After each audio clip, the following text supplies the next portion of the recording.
Hello and welcome to the Spandex and Wine podcast. I'm your host, Robin Hackney, and I'm so happy that you're here. This podcast is a place for conversations about balancing a healthy lifestyle and being happy. More specifically, happy hour. Together, we'll explore all things wellness and wine. I hope you learn a little, laugh a lot, and along the way, know you're not alone on this balanced wellness journey. Ready to jump in? Pour something in your glass that makes you happy because it's time for Spandex and Wine. Hello and welcome to the Spandex and Wine podcast. I'm your host, Robin Hackney. And before we get started with today's episode, I have a favor to ask. If you haven't already given the podcast a 5-star review, I'd really appreciate it if you take a brief moment to do so. This helps the various platforms push my podcast out and grow. It is simple, and if you're not sure how to do it, please reach out to me. Thank you. So I've been in the fitness industry for a little over 22 years now, and I started with my personal training certification. And in that process, I found yoga and knew I wanted to learn more so I could teach. I found an organization with a national certification and took the course over a weekend. So anyone that has studied or practiced yoga for any amount of time knows that a weekend is not long enough to become a teacher. So I did some searching and found Tom Jacobs, a very popular instructor in the Kansas City area. I reached out to him and asked him to mentor me, and it was just what I needed. I also ended up taking a 9-month course in Omaha with Susie Amendola that I highly recommend. But Tom was my first real teacher, so I have a special place for him in my heart. He and his wife, Beth, founded Timber Creek Retreat House 12 years ago. It's a phenomenal center touching so many lives. On today's episode, you'll hear Tom's story, and I hope you will then go to the show notes and check out their website to schedule your visit. Well, hello and welcome to the Spandex and Wine podcast. Tom Jacobs, thank you for being here. Thank you for asking. Well, I had to. You were my first yoga mentor, if you recall, which I'm sure you do. I do. I had gone through a training, which was great, but I wanted to go a little bit deeper into yoga. And you were the reason that I can still do a headstand today. Oh, this is good. And your neck has survived. It has. Look at me. Looks great. Yeah, thank you. You look amazing. And I love everything that you're about. You're such a wonderful man. You're such a giving man. And I want you to share with everyone about Timber Creek Retreat House. I want you to go back to your story. Let's start there. Let's go back from the very beginning because you've been teaching yoga a long time. Yes. Well, it started when I was born. You want to go back that far? Maybe not. Maybe let's speed it up just a little bit. In honor of time. Well, to take off on your beautiful compliment of helping people, that's what the reason for the retreat house is. We've been open 12 years. Actually, this month, June 22nd, is our 12th anniversary. We opened Happy June anniversary. 22nd, 2012, now That's 2024. Cool. And you, Robin, are a part of the visionary support system to the dream of manifesting this into a touchable reality. You and many other people. We go way back also with our yoga class. We certainly have had a few glasses of wine together. Just a few, or bottles. Or bottles as you accumulate over time, like an hour. Okay. And the retreat house is really meant for people to come and have a place and a space to get away from their normal routine, to get away from their normal schedules, especially the pressure and the speed and the pace, and to be in an environment where it's wrapped in nature. We're on 80 acres of gorgeous timberland. We have a beautiful guest house. There are 7 bedrooms here. We have lovely meals. We have meditations. We have massage. We have spiritual mentoring. We have music, and we have walking trails in the tune of 80 acres. And this is a sanctuary meant to be kind of a home away from home for people. So we really feel good about offering that and making it available so people can learn navigational skills with the challenges of life and then leave here different than when they came here. And that is happening, and it couldn't bring us more joy. Oh, yes. I can't even imagine how you feel when people leave and you can just see it on their face. Actually, probably just in their body too, because they probably look so much more relaxed. And I like how you describe it as a sanctuary. I have been there. So, anyone that's listening, this is a top-notch, fabulous facility. It is absolutely gorgeous. Tom and his wife, Beth, have done an amazing job. Well, thank you very much. We have, and accept the fact that the we is way bigger than just she and I. Although we are the founders and the directors, this is a nonprofit organization, what they call a 501c3. Fancy term, isn't it? And Fancy. really, as one or more people come in the front door, they can tell this is a house built by the love of many people, and certainly being sustained by those people and more people growing. We certainly want this to be a legacy that goes beyond the lifetime of Tom and Beth into the future. But we are Hmm. really passionate about it now. We're still healthy.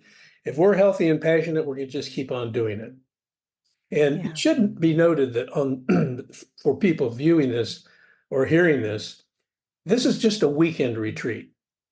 It's like Friday around 4 o'clock arrival and depart on Sunday about 11. During the week, we might have people that might stop in for just a day retreat to get away to walk the trails or maybe get a massage. But most of this is on the weekend because most people are available on a weekend, not so much on a Yeah. weekday. We didn't know that when we first began.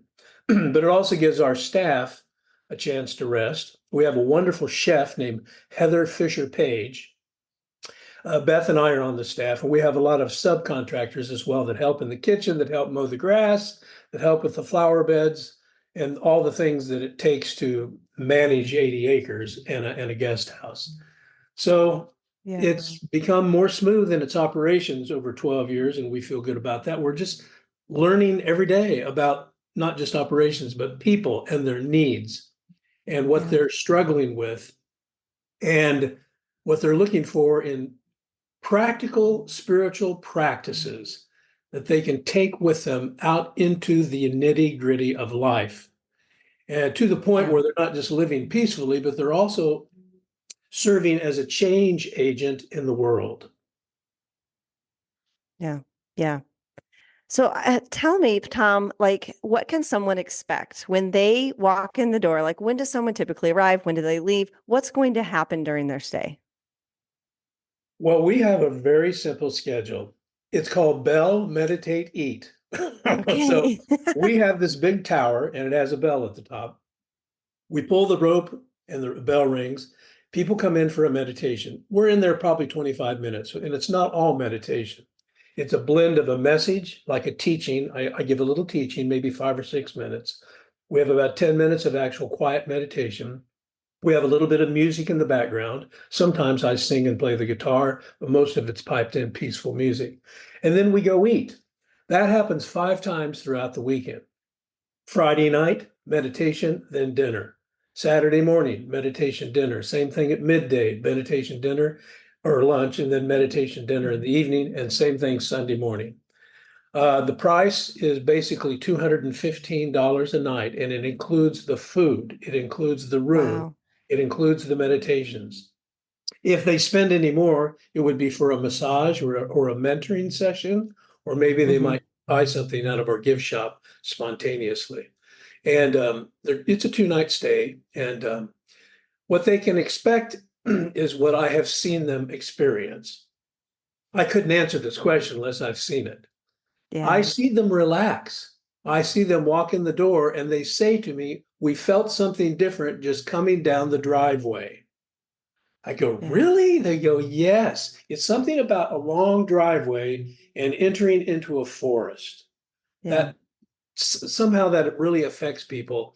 The walking trails are also a part of the experience. It's not just inside the house here. Nature, super powerful in energetic in helping them let go, in helping them release, in helping them listen, maybe hear some guidance. You might want to know the people that come here are a wide array. Some of them are celebrating something. Maybe they're celebrating a Hmm. birthday or an anniversary or they could be mourning the loss of a loved one, or the loss of a job, or going through a divorce or a relationship challenge. So Hmm. the span or the spectrum of their reasons for coming is really wide, and we're good about that because that's accommodating the various and varietal needs of the world. Right.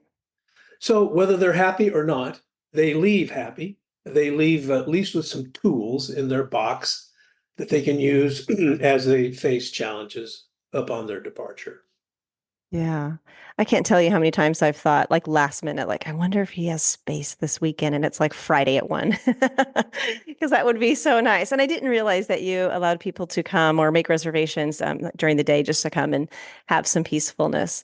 But to the person that just listened to that and they're like, that sounds wonderful, except when they heard that much meditation, they kind of tensed up.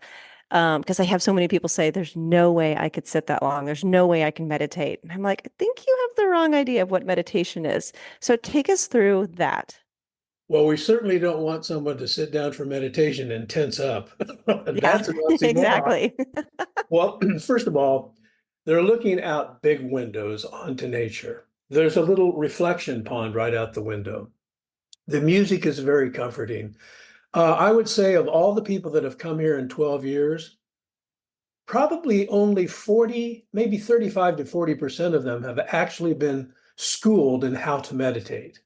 Okay, so they're That newbies. leaves Got it. about 60% or more that it's their first experience. Okay. And they don't seem to have any problem at all.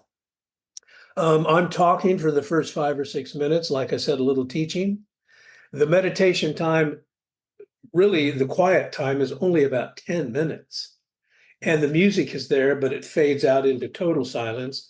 And then we break out of that with either music, a brief, maybe reading or teaching. I mean, we're in there 25 minutes, and I've seen type A personalities handle it just fine. Yeah. So And I I bet think, people don't even and I realize that think we 25 minutes ease. went by. Say that again. Repeat I that. bet people don't even realize that 25 minutes went by. No, they think it's more like 5 hours. No. No, I'm kidding. There is, to answer that, there is a time warp. It does go fast. They can also smell the food in the kitchen piping into the chapel. So they know that's coming. They know they're not going to be trapped in there because, Yeah. sometimes we end the meditation with two words that is known all over the world. Let's eat. Yeah. Okay, well, let's talk about food for a second then. So I'm sure Sure. you take into account any dietary restrictions, but then tell me about like what a typical meal would look like, a breakfast, lunch, and dinner. Okay, so we have gone completely gluten-free. Okay. And then, yes, we honor vegetarians if they put that in their reservation, or if they have some kind of an allergy, they type that in. Hmm. Heather is fantastic with her versatility at adapting even a vegan meal. What are the meals like? Well, we serve the meal, we plate the dinner, and we bring it to the table. And here's the hard part. At the end, when everyone wants to help with the dishes, we encourage them to receive. We Hmm. take the plates back. They don't have to do a thing. Now we serve, you know, chicken and vegetables. We serve some pasta. We have salads. We have, oh gosh, breakfast is more of a pickup with granola, fruit, and the gluten-free homemade toast.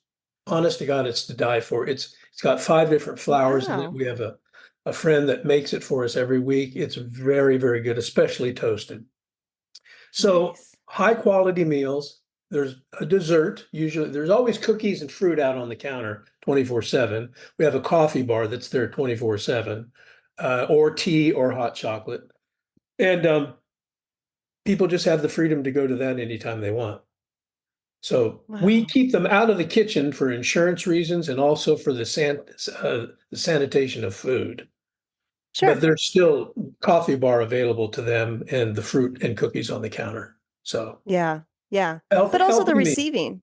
Also the receiving too, because like, so many women and moms, I mean, it just seems like the meals are put on us. So it is a treat for them not to have to cook, Not to have to clean up. I mean, that is amazing. Well, you should see the responses to that because I would say 85% of our avatar here are women, maybe not all mothers, but a lot of mothers. And Hmm. they just go, "What? You're going to cook for us?" They kind of knew it from the Yeah. website, but once they're experiencing it, it's a different thing. Yeah. Yeah. No, I like that that's one of your not rules, not a good word, but I like, that you do that. It's a So teaching. then Yeah. yeah. Oh, okay. Okay, there you go. So I'm curious, you are super good at staying in contact with people and communicating. So I want to know what feedback you've gotten from people months down the line. Do they continue their meditation practice? Do they come back often for a repeat tune-up, if you will? Well, I always tell them if I run into you outside of Timber Creek at a restaurant or something, I'm never going to walk up to you and say, "Are you practicing your meditation?" Because I'll be able to tell. No, I don't really know what the follow-up is on their meditation Okay. practice. That's private unto them, but I will tell you this. We have a lot of people who return here as repeat guests and sometimes on a regular basis. Um, I don't ask them about their yoga or their meditation, but I do a lot of one-on-one mentoring. And so sometimes in conversation organically, it will come up what their challenges are. Hmm. And whatever their challenges are, we remind them of some of the actual practical teachings of the tool to use the tools that they were introduced to here or reintroduced to here, to employ those tools in facing some of the things they're challenging. And meditation is only one tool. Yoga is Hmm. only one of many tools. And I will throw in one you will really agree with. Exercise and movement is a Yes. huge tool. Have you ever heard of that? Yeah, a little, just a little. Yeah, I'd I've say you're the dabbled. queen of it. But a lot of repeat guests, and then we have new guests as well that we always ask them, "How did you hear about us?" Some of it's word of mouth, some of it's the web page, and quite honestly, what's really picked up is just a Google search. Yeah. Yeah, we have keywords on there, that they search for and they find us and they come. Yeah. Yeah. Let's go back. Let's go way back because I had said that you've been teaching yoga for some time.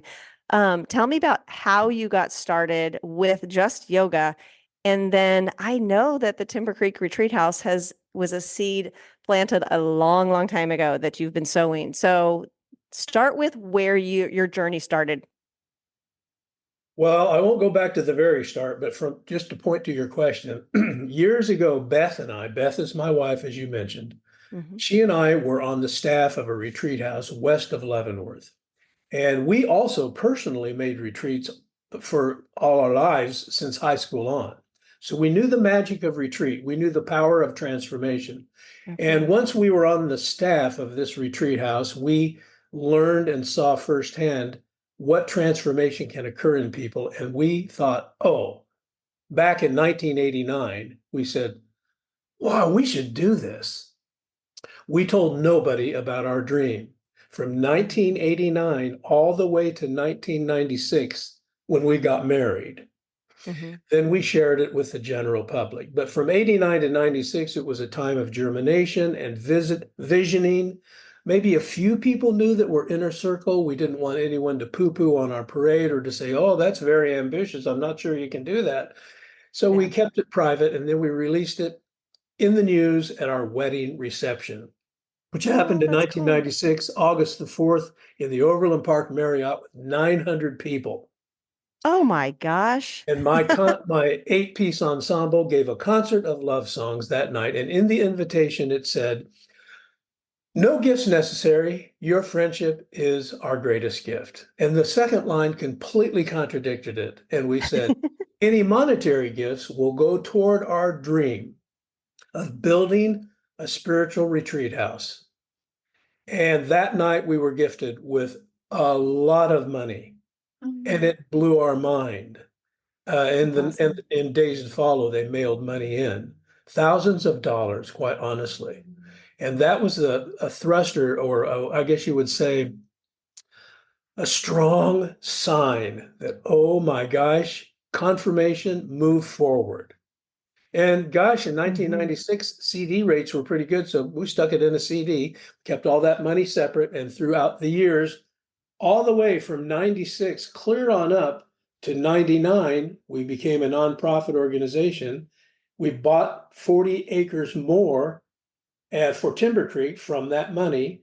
And then we raised more from 2000 up to 2011 and had enough money to break ground on the guest house. And we did have to take out a loan, but we had accumulated a good $1.5 million to build the place and borrowed about 500,000. Now it's built and it's functioning, and we're wanting to build a little tiny hermitage out in the woods for people who want to have complete solitude. Just, like a private sabbatical, and they could stay longer than a weekend. That's in the next plan. So, Yes. Oh my gosh, I love that so much. And please tell me cell phones don't work there. well, it was actually a big conversation about Wi-Fi, and I want to tell you, we have Wi-Fi here, and I want to tell you why. To save you from the long discussion with the board, here's what happened. People come here sometimes on call. They're working, Oh, but they're on okay. call, and they have their little packet on their waist. Their what is that? Yeah, the Some little kind of a phone clip or device, whatever. Yeah. and they're taking the risk that they will not be called, Okay. and nobody's ever been called.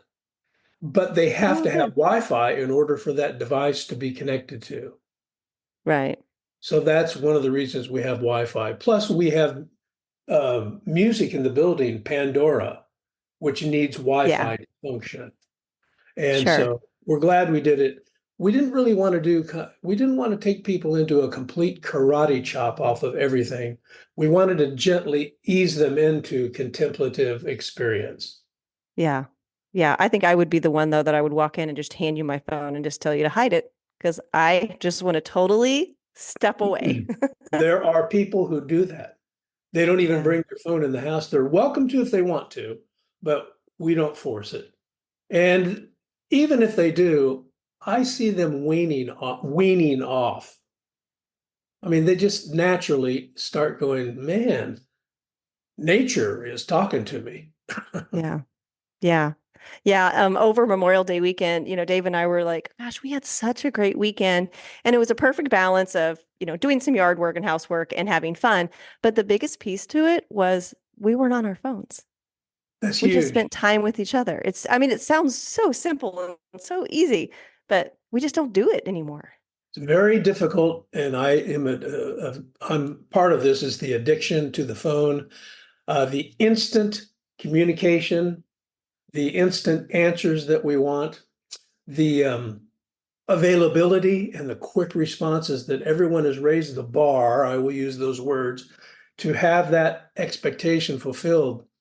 And we just don't need to be accessible 24/7 unless we are Yeah. in some kind of a professional role that requires it. And even they need a break.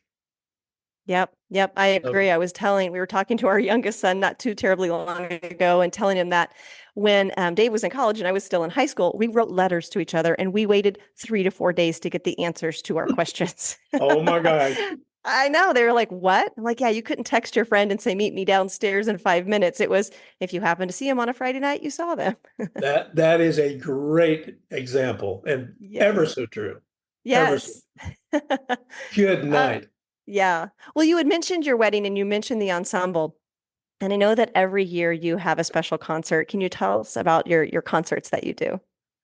Well, they are once a year, and in the earlier day, we've done it for 35 years. Oh my Every year, gosh. 35 years. Now, the first 28 years were all Christmas related. And quite honestly, I love Christmas music, but I thought I'd sure like to do a different repertoire. So I Mhm. moved the concert from December, Christmas season, I moved it back to the beginning of November. So we can do songs that are a little bit more universal for any time of year. Yeah. I have a beautiful ensemble of 8 or 9 musicians. We're talking about Mark Hayes on the piano. Mark Hayes is very well known. James Albright on bass, Greg Briggs on oboe, Vicky Archer on flute, I've got a percussionist, I got a cellist, I have a violinist, I have a keyboardist, and I play guitar and I'm the singer. And Okay. I do a little story before a song. I might say something funny, or I might tell some kind of an analogy, and then leads into the song. Bridge Over Troubled Water, Hands by Jewel, Thankful, who Josh Groban made popular. A few of my own compositions. This particular concert has also turned into a fundraiser for the Retreat House in the last, 12 years. So now Yeah. it became a dinner and a concert. And so that's the history of it. And it's beautiful and lovely. And that's what happens. It's also a great venue to create community and connection, through the Nice. inspiration of music and stories. Yes. You've been teaching for so long and you've touched so many people's lives. I want to know over the last 12 years, what have you learned about yourself and what have you learned about your relationship with Beth through this whole process? With Beth, What have you learned in the yeah, past 12 years? Yeah, yeah. just about yourself and your relationship. Boundaries of output. I have Okay. learned that I am a great giver and I can receive, but I also need to take space for solitude and quiet and recharge. That is also a time for creative ideas to continue the sustainability of doing what I do. I Mhm. also take my own personal spiritual practices all along the way and have made them a very top-notch priority. What are they? Basically, meditation, yoga, and exercise, and social time. Yeah. It's not just all quiet away from the people. They have a saying that says, people, no, it says, solitude will lead you to people, and people will lead you to solitude. And I try to balance that out. So I've worked out the balance of my life. I've also learned about many, many personalities in the world, and to honor the different styles of who they are in honor of diversity and oneness.